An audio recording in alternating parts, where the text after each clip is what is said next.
Welcome to Over It and On With It. I'm your host, Christine Hassler, and for over a decade, I've been a life coach, speaker, and author. Each week, you'll hear me work directly with a caller as I coach them through a goal they want to accomplish or an obstacle they may be facing. I'll provide a blend of practical and spiritual advice, as well as tangible actions you can apply to your own life. Now, let's get on with the episode.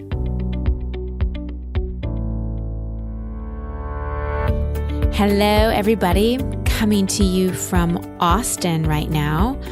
I actually spend quite a bit of time in Austin. I grew up in Dallas, but my family moved to Austin. So I'm here about every 6 to 8 weeks.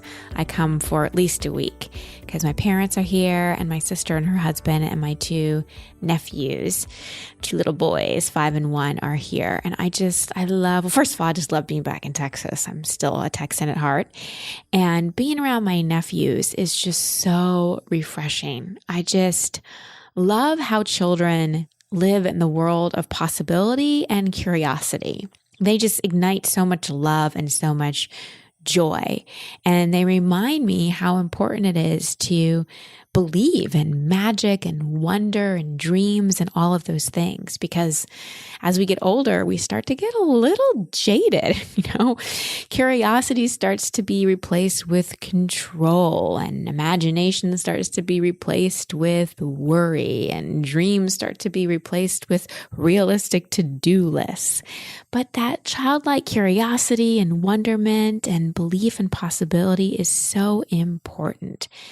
So my intention for this call today is to reignite your belief in what's possible, to really think about a big dream or a goal and maybe stop being so realistic and instead be hopeful, imaginative, and trust the magic of the universe.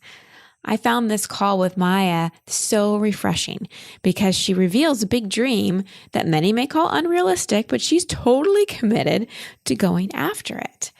And I hope it inspires you because a lot of times we don't pursue our dreams. It can be something huge like a job change, or it can be something just an experience you want to have like skydiving. But we don't go after things because we don't want to be disappointed, or we're too scared, or what will people think, or yada, yada, yada. There's so many excuses. But if we don't try, then we'll never know. So how do we pursue these, oh my gosh, this would be amazing if it happened kind of dreams? If we're so afraid of getting disappointed that we don't want to go after it, how can we still do it and maybe not get disappointed? Well, we use what I call the secret sauce of avoiding expectation hangovers. And what that is we pursue our dream or goals with high involvement and intention, but low attachment. And what that means is we're involved. We take steps. We believe it's going to happen. We have a strong intention. We're committed, but we're not attached to it in the sense that if it doesn't happen or it doesn't happen the way we thought it would, our emotional stability doesn't depend on it. We're not destroyed. Sure, we may be bummed, but we don't make it mean that we should never pursue our dreams again. And as we pursue, we have to be okay with uncertainty. Trust, even if we don't know what direction we're going, we're always in the flow and we're always exactly where we need to be, whether we're aware of it or not.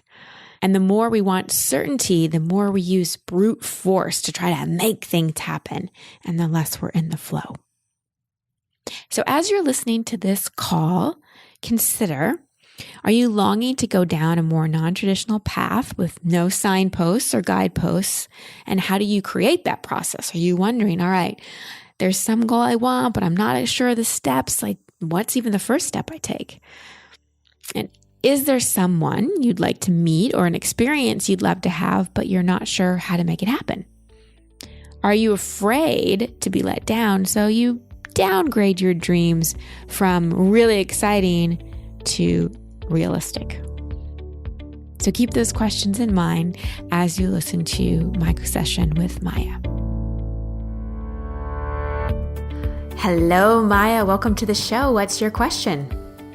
Hi. I guess my question is more high level, Christine. It's more about if you're creating, past the I have a vision for my life and all these other things. But if you're going down a path that is not traditional, is not charted, and you're trying to find your way through the forest or the tall grass, there are no signposts, guideposts, etc.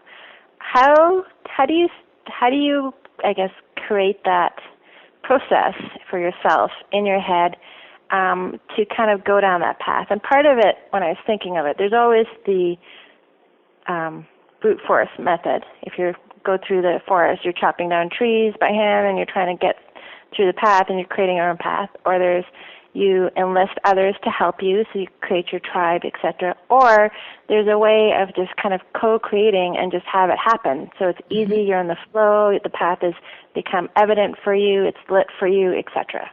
Mm-hmm. So your question is, which one is best, or which one should you use? What's your question? My question is, I think I've been living more in the brute force method, slowly trying to get into the tribe method. But I actually want to just get to you're in the flow, it's lit for you, you know where to go, you have everything aligned, so the path becomes apparent for you. Well, so a couple things on that. We're always in the flow. We're always exactly where we need to be. It's just, are we aware of it or not? So The more we attempt to control, plan, make things happen, long for certainty, the more it's almost like we're chopping down the bushes, right? And trying to make things happen and being like, this is the way I'm going to go, and I'm just going to cut down anything in my way that's there. And what I talk about a lot is when we're pursuing goals, we want to do it with high intention and involvement, but low attachment. Meaning, we set out on a journey, we think we're headed one way, we give it our all, but we're also open to being guided in a different way. And to me, this really comes down to our own connection with our own inner knowing and also our relationship to uncertainty. Because part of any path is not having a path sometimes. Like sometimes we just don't know what's next. And a lot of times in the path, we have to stop and we have to reflect before the next step comes along. So it may serve you if you give me a little more specific example, because then I can coach you towards something a little more clearly. Okay. So I had kind of an out there example. But let's say I wanted to manifest having dinner with the Pope. And so how would I make that become a reality? And I guess that's the destination, but how do you put the pieces, like how do you get what you were just saying? Well, why do you want to have dinner with the Pope? Because I want to learn from him. I think he's wise, he's a great leader. I want to learn from him, communicate, interact with him. Okay, and does it have to be dinner for you to be able to learn from him? No, but I want to be in his presence. I don't want it to be, and maybe now when I'm saying this, maybe it's like the attachment to that particular dream. So, So when you look at the Pope, what do you see? Like what qualities do you see in him? I see a visionary. I see someone who's, trying to change something. Like with a big challenge. He has a big challenge and he's trying to bring forward changes to reflect, I guess, where we are in the world today. He seems to be really open to listening to others that may not be like him or be different like him. Seems like he's looking for the best thoughts and ideas in the world and using that to better, I guess, his realm and his space. Very well said. So how much do you do that in your life? I think I do that all the time. Awesome.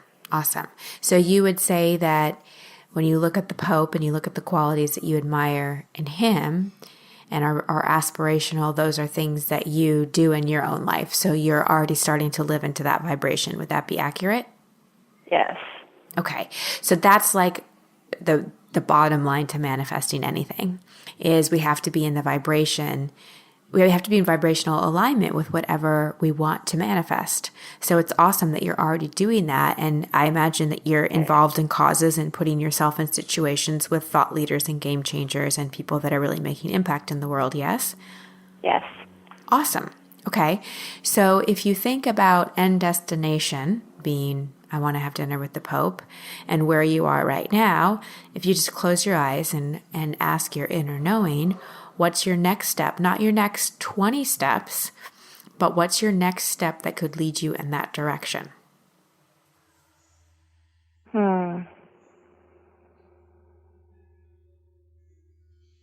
the thing that came immediately to me was just connecting with people, like you said, who are doing similar things in my own community. When you talked about, making changes or et cetera, just connecting with those that are physically close to me here. Absolutely, because that's something that if having dinner with the Pope is step 20, let's say, and you're at the beginning, a good step 1 or 2 is starting with people in your own community. It's a combination of listening to your intuition and kind of thinking almost scientifically about the process of manifestation, of like, okay, if this is where I'd like to go, what are the steps I need to take to get me there to the best of my ability? But we pursue those things with high involvement and low attachment. So your first step could be, all right, I'm going to go meet some thought leaders in my community. And then perhaps you get invited on a trip somewhere to go do more impactful things and meet more people. And then you might meet someone who takes you in a totally different direction, where you meet another leader who's just as inspirational as the Pope, and you end up going down that road, and that's who you find yourself at dinner with.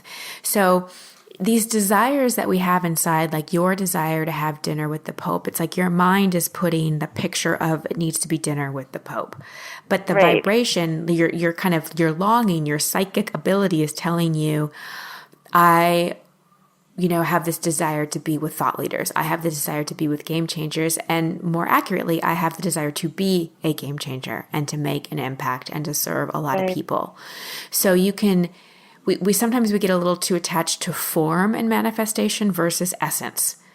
So it's the essence of what it's like what having dinner with the Pope means to you and what you want to experience and how you think you would feel from that you really want more than you want the actual form of having dinner with the Pope.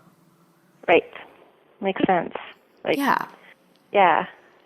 So I would visualize. So if you were having, again, close your eyes. If you were at dinner with the Pope, how would you be feeling? Inspired. What else?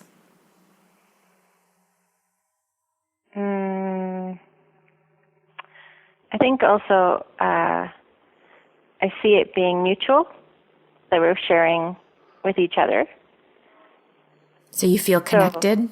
Engaged. Mm-hmm. Exactly. What else?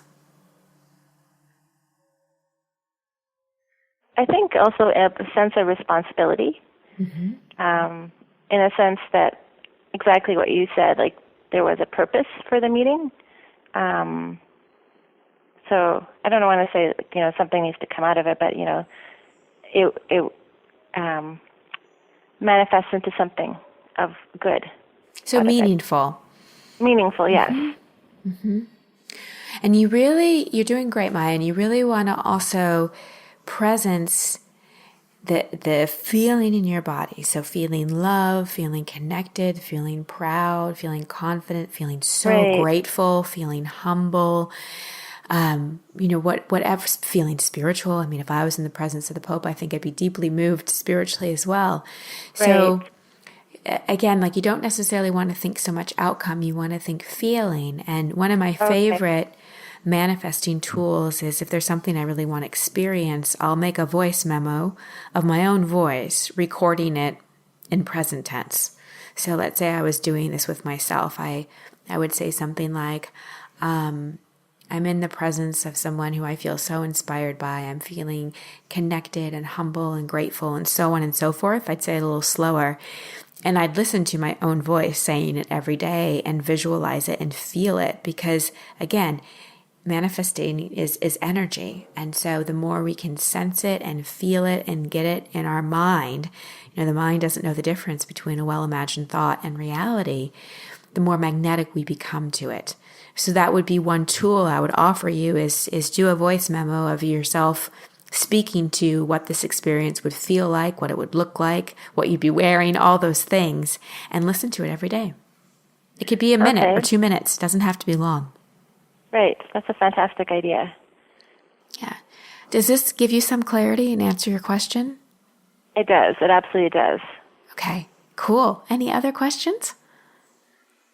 No, that was really my question. Awesome. Well, I when you think meet it applies to many places.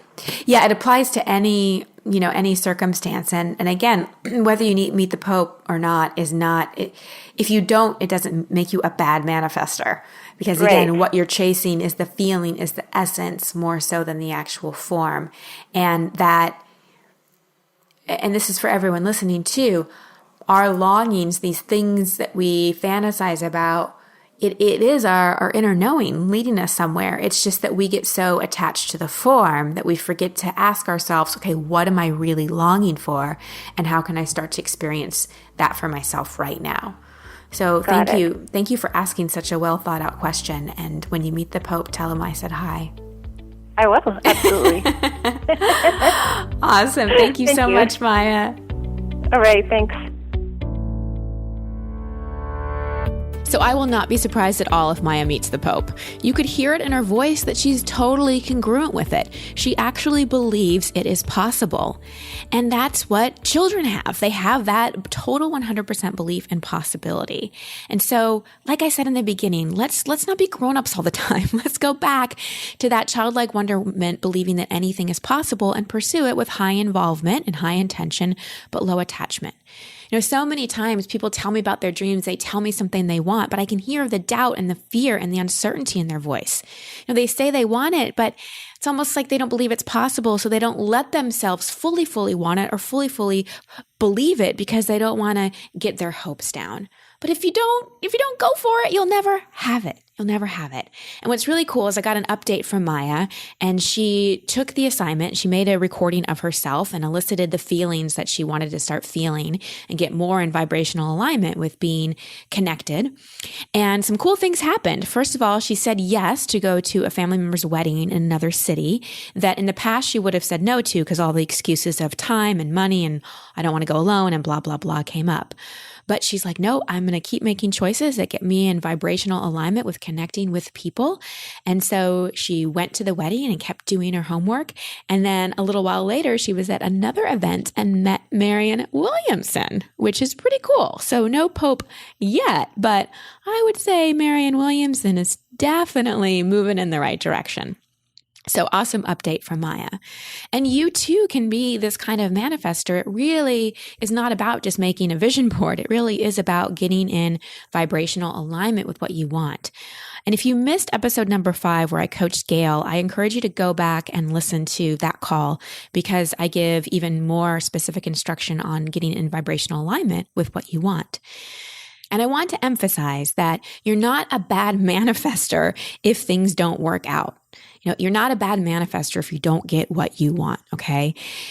Really know the distinction between form and essence. We think we want the thing, the physical thing, the person, the job, whatever it is, but what we're really after is the feeling. So in Maya's case, just her being in that feeling of feeling connected and feeling grateful, it already started to have things come forward for her. And even though she hasn't met the Pope yet, she feels a lot better and she's already been a successful manifester.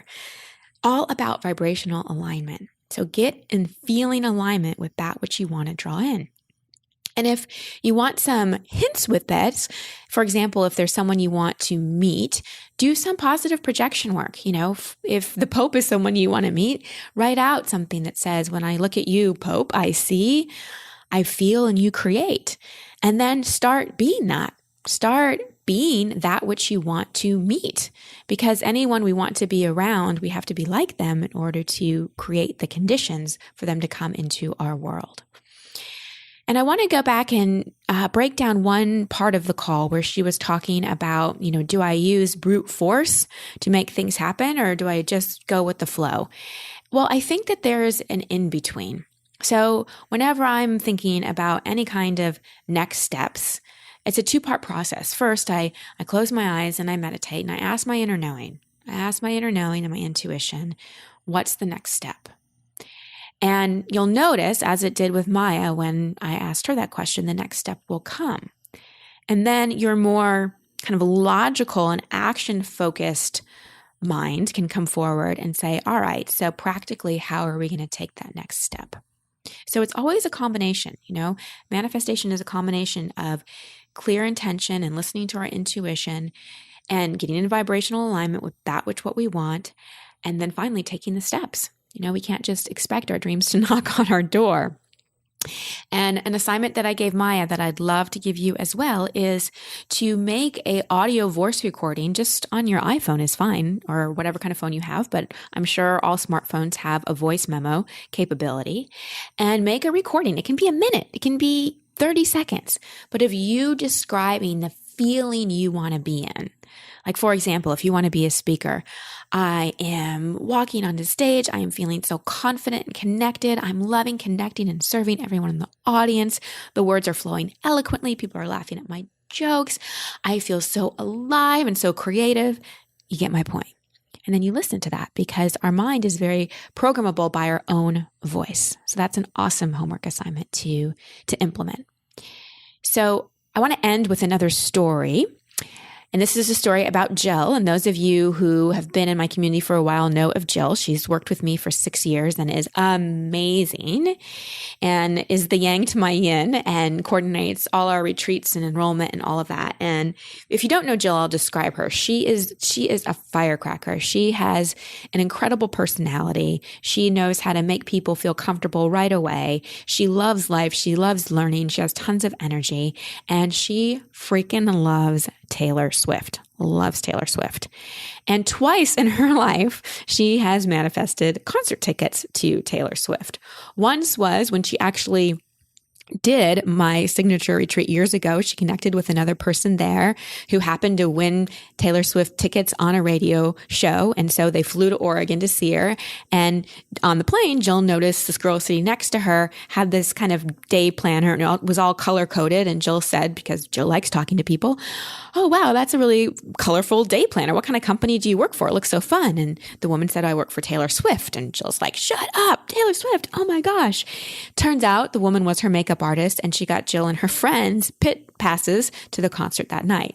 And then most recently, when Taylor Swift was in LA, Jill wanted to manifest tickets again. And so she put it out there, high involvement, high intention. She put stuff out on Facebook. She was asking everyone she knew. Didn't happen. And she was fine with it. She's like, "Well, I tried." And then about an hour before the show started, a friend of a friend called her, who she had met once, and said, "Hey, I've got one extra ticket. I'm not going to use it. You'll make it to the concert. You'll be little bit late, but Taylor doesn't go on until 9, and you'll totally see her." So Jill gets ready, Ubers downtown, goes to the concert alone, and is like, it was a box seat too, jamming out to Taylor Swift like an hour later. And this is so because, one, she's so much in vibrational alignment with Taylor Swift. I mean, she has so much joy and so much creativity and so much playfulness. And she also was congruent. She truly believed that she could manifest tickets. And again, wasn't emotionally attached. She wasn't totally bummed out and depressed and thought she was a bad manifestor when it didn't happen. But she kept that belief inside of her. So your dreams are always possible. You may not know the how, what, or when. You don't need to. Just keep the dream alive inside of you, and never, ever let anyone, including yourself, taint it with discouragement. Thank you for listening to Over It and On With It. I love hearing from you, so please post your comments or questions at christinehassler.com/podcast. That's also the place you can sign up to receive coaching from me in an upcoming episode. And if you love this show, please share it and subscribe in iTunes. You can find all my social media handles and sign up to be part of my community at christinehassler.com.